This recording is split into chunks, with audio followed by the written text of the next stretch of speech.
यहां से जाने के बाद अपनी मलिन बस्ती में जरूर जाइए। जो आपकी टट्टी पेशाब उठाता रहा है, ब्राह्मण उसका अपमान करवाने में आपको भी अपने साथ लेता रहा है, और उसने कहा है कि इसकी परछाई से दूर रह के चलो, और तुमने भी उसका साथ दिया है। इसलिए मंचों से माफी मांगना शुरू कर दो कि ए दलित भाइयों, ए अछूत कहे जाने वाले भाइयों, जिस व्यवस्था को ब्राह्मणों ने तुम्हारे साथ लागू किया, हमने उसमें जो साथ दिया है उसके लिए हम शर्मिंदा हैं। उन्होंने वक्त रहते हमारे गाल पर तमाचे मारने शुरू कर दिए हैं, जिससे हमारी आंखें खुली हैं और हम पूछ रहे हैं हमारा अपमान क्यों होता है। तो उस अपमान से अगर जिंदा अपने आप को कौम कहलाना है, बाबा साहब डॉक्टर अंबेडकर के संविधान को बचाना है, तो जितने भी ओबीसी, एससी और माइनॉरिटी के लोग हैं, संविधान और देश को बचाने के लिए एकजुट होना तुम्हारी आवश्यकता है। कहता है तुलसी वहां न जाइए जहां कंचन बरसे नेह, आवत ही हर्ष नहीं नैनन नहीं स्नेह।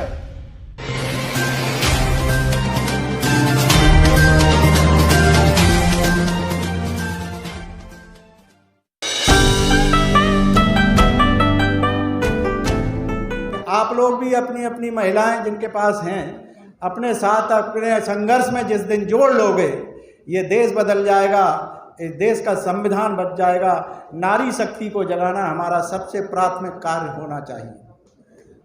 साथियों, आज जब टीवी न्यूज़ पर हम सुनते हैं कि स्वामी प्रसाद मौर्य जैसे गद्दार का सर काट के लाओ, हम तुम्हें 21 लाख रुपया देंगे, जब राजेंद्र पाल गौतम का सर कलम करने के लिए इस देश में इस तरह की घोषणाएं होती हैं, तो मैं जानना चाहता हूं कि सरकार क्या है, इस देश की न्याय व्यवस्था क्या है। क्या यही हम अपने देश को बनाने के लिए इस संविधान की विधाएं रखते हैं? आज आप लोगों के कान खड़े हो जाना चाहिए, हमारी सोच बननी चाहिए। सदियों पहले जो हमको गालियां दी जाती रहीं, जो हमारे शोषण के तरीके गिरोहबद्ध तरीके से गिरोह बना करके जिस तरह से हमें प्रताड़ित किया जाता रहा, आज जब हमने अपनी आवाज़ सिर्फ इतना कहा कि हमारा भी कोई सम्मान है, हमको ये गाली दी गई है आपके इन ग्रंथों में, तो आपने देखा भाषाएं बदलने लगी, तर्क बदलने लगे, आपके ऊपर प्रभाव डालने के लिए हर तरह के वो कुचक्र चले जाने लगे। ये आज से नहीं है, और इस कुचक्र की जड़ आपको समझना बहुत जरूरी है। मैं समय को देखते हुए अपनी बातें चंद मिनटों में कहूंगा। वो वक्त जिसे भक्ति काल का युग कहा जाता है, वो भक्ति काल का युग नहीं था। ये ब्राह्मणवादी एक चाल है जो भक्ति के रूप में कही जाती है।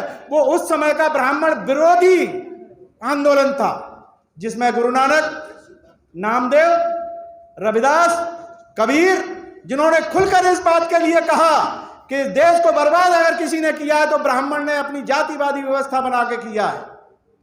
सदियों के उस शोषण को हम चुप इसलिए सहते रहे क्योंकि हमारे पास विकल्प नहीं था, हमारे पास जवान नहीं थी। और आज अगर गुरु ग्रंथ साहब नहीं होते तो रविदास नहीं होते कहीं, कबीरदास नहीं होते कहीं, और भंते सकपाल, अनागारिक अगर श्रीलंका से चल के भारत में न आए हुए होते तो इस देश का बौद्ध धर्म भी नहीं बचा होता। हमें धन्यवाद करना चाहिए अंग्रेजों का, जिन्होंने बौद्ध की इस तरह की शक्ति को उन्होंने संचित किया, उस भाषा और विचार को संगठित किया। यह सोचने की बात है। तो उस समय जो रविदास के साथ हुआ, आज का रविदास बाबा साहब डॉक्टर अंबेडकर के समय में, कुछ हमारे साथी कह जाते हैं बाबा साहब के समय में ये नहीं था, वो नहीं था। सोचो आज से 50 साल पहले हमारे पास था क्या? 4 आदमी तो नहीं मिलते थे पढ़े लिखे। आज हमने संविधान के कारण पढ़ा है, आज हमने संविधान के कारण सीखा है, तभी तो हमने जवान खोल करके इतना ही तो पूछा है कि आपकी रामायण में जिस तरह के हमारे लिए गालियां दी गई हैं, हुजूर हमें यह तो बता दीजिए हमारा कसूर क्या है। तुम्हारी जो साहित्य है ये गंदा साहित्य है। और मैं इस मंच से आप सब लोगों का, इस देश के हर नागरिक का आह्वान करता हूं, तुलसी की उसी चौपाई के आधार पर करता हूं। तुलसी कहता है, तुलसी वहां न जाइए जहां कंचन बरसै नेह, आवत ही हर्ष नहीं नैनन नहीं स्नेह।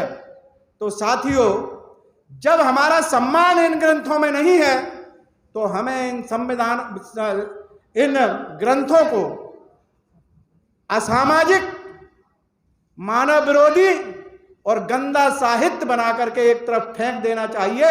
यह कूड़े और कचरे की चीज जो साहित्य है, सदियों पहले एक बहुत बड़ा ज्ञानी जो कहता है, संस्कृत का बहुत बड़ा विद्वान, जिसने नीति शतक लिखा, और वो कहता है कि विद्या नाम नरस्य रूपम दिखम प्रछन्न गुप्तम धनम। उस विद्या को जिस तरह से इस ब्राह्मणवादी व्यवस्था ने, जातिवादी व्यवस्था ने अंकुश लगाया और शिक्षा से हम लोगों को, जिन्हें शूद्र कहा जाता है, जिन्हें गरीब कमेरा वर्ग कहा जाता है, इन सबको अपमानित किया जाता रहा। और आज जब हम अपने अपमान को बदलने के लिए अपने सम्मान की बात करते हैं तो हमारे सर कलम करने की बात होती है, हमारे संविधान को भी कलम करने की बात होती है। हम इस देश की न्यायपालिका से पूछना चाहते हैं, हम इस देश की न्यायपालिका से ये जानना चाहते हैं कि आप ब्राह्मणवादी न्यायपालिका हैं या संविधानवादी न्यायपालिका हैं। हमारे देश की सरकार भारत के संविधान को मानेगी या आप ब्राह्मणवादी जाति व्यवस्था, मनु व्यवस्था को मानेंगे? हम इसके विरोध में खड़े होना चाहते हैं और समय आ गया है अपने उन धूर्त नेताओं को भी जगाने का कि या तो एकजुट हो जाइए। आज देश का संविधान खतरे में है, देश खतरे में है, और इस देश को कभी भी देश नहीं बनने दिया। वो एक जातिवादी व्यवस्था बनाने वाली एक कौम है जो हर समय जाति के नाम पर घृणा फैलाती है। इससे लड़ना अब हमारी जिम्मेदारी है।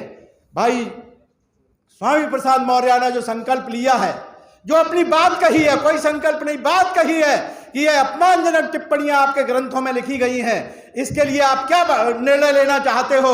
उन्होंने इसके तर्क देना शुरू कर दिए। तो फिर इस तर्क में अगर बीएसपी का एक आंदोलन चलता है जो कहता है कि तिलक, तराजू और तलवार, तो वो भी सही है। फिर अगर तुम्हारी बात यह सच है तो वो सच क्यों नहीं है? हमारे लिए एक आदर्श वाक्य चला था कि मिले मुलायम कांसी राम, हवा हो गए जय श्री राम। इस देश को बर्बाद करने के लिए, उस गठन को किस तरह से तोड़ने के लिए अटल बिहारी वाजपेयी जी ने कहा था कि हमारे पास सामने तो ये लक्ष्य था कि इनको मिलने नहीं देना है, और उसे तोड़ करके उन्होंने जिस तरह से हमें एहसास दिलाया, और हम उसके लिए उन्हें शुक्रगुजार मानते हैं। हम तो इस मोदी सरकार को भी शुक्रगुजार मानते हैं, हम उत्तर प्रदेश की सरकार को भी शुक्रगुजार मानते हैं। उन्होंने वक्त रहते हमारे गाल पर तमाचे मारने शुरू कर दिए हैं, जिससे हमारी आंखें खुली हैं और हम पूछ रहे हैं हमारा अपमान क्यों होता है। तो उस अपमान से अगर जिंदा अपने आप को कौम कहलाना है, बाबा साहब डॉक्टर अंबेडकर के संविधान को बचाना है, तो जितने भी ओबीसी, एससी और माइनॉरिटी के लोग हैं, संविधान और देश को बचाने के लिए एकजुट होना तुम्हारी आवश्यकता है, यह जरूरत है। और इसको तोड़ने के लिए जो कुकरमुत्ते की तरह से राजनीतिक दल अपने अपने उम्मीदवार खड़े करके कोई 10%, कोई 2%, कोई 3% ले जाता है, इनको वोट नहीं देना है, इन्हें एक सबक देना है। और साथियों, इसके साथ ही मैं सिर्फ एक बात कहूंगा, ये जातिवाद और अछूतपन ओबीसी, एससी में जो चल रहा है, उसमें एससी के लोग आपस में एक दूसरे के साथ न खान पान करते हैं, न रोटी बेटी करते हैं। तुमसे सबसे निवेदन है, जो भी सुन रहे हो, आपस में एक दूसरे के साथ खान पान शुरू कर दीजिए। एक दूसरे के साथ में बिना झिझक चौके चूल्हे तक जाने का जब आपको अधिकार मिल जाएगा, एक डर खत्म हो जाएगा, हम में भाईचारा बढ़ जाएगा, और जब भाईचारा बढ़ जाएगा तो हम एक दूसरे के साथ जुड़ जाएंगे। और जब तक ऐसा नहीं करते हो तो तुमसे बड़ा बेईमान और कोई नहीं हो सकता है। इसलिए मैं आप लोगों से आह्वान करता हूं, यहां से जाने के बाद अपनी मलिन बस्ती में जरूर जाइए। जो आपकी टट्टी पेशाब उठाता रहा है, ब्राह्मण उसका अपमान करवाने में आपको भी अपने साथ लेता रहा है, और उसने कहा है कि इसकी परछाई से दूर रह के चलो, और तुमने भी उसका साथ दिया है। इसलिए मंचों से माफी मांगना शुरू कर दो कि ए दलित भाइयों, ए अछूत कहे जाने वाले भाइयों, जिस व्यवस्था को ब्राह्मणों ने तुम्हारे साथ लागू किया, हमने उसमें जो साथ दिया है उसके लिए हम शर्मिंदा हैं। हम आपके साथ में जो करते रहे हैं उसके लिए हम शर्मिंदा हैं, हम आपसे माफ़ी मांगते हैं। आप हमारे भाई हैं, हम आपके साथ में इस तरह की अस्पृश्यता नहीं होने देंगे और एकजुट होकर के भाई भाई की तरह से आपके साथ व्यवहार करेंगे। जिस दिन यह आंदोलन खड़ा हो जाएगा, इस तरह के ये ग्रंथ कूड़ेदान में पड़े हुए मिलेंगे, इस पर चर्चा करने की हमें जरूरत नहीं होगी। धन्यवाद। जय भीम, नमो बुद्धाय।